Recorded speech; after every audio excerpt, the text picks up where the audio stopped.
Good evening. So, quick demo kung paano mag-update ng principal ng wallet.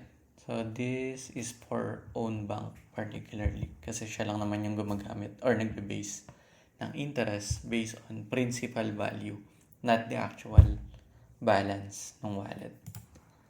So, kung makikita nyo dito sa sample, yung principal ko is 300.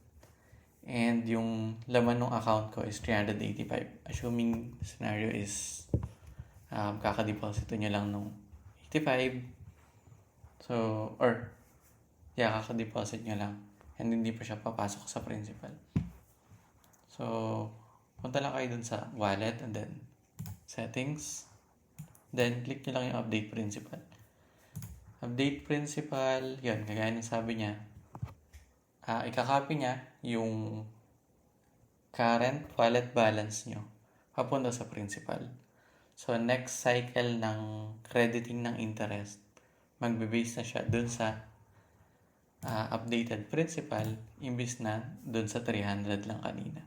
So, nilabas ko naman siya dito yung principal para some sort of guide na rin natin kung saan nagbe-base yung interest ni own bank. So, yun ay dun sa app lang. Kay own bank, syempre meron siyang sariling mechanics kung paano siya nag-update ng principal. This one is for the app lang.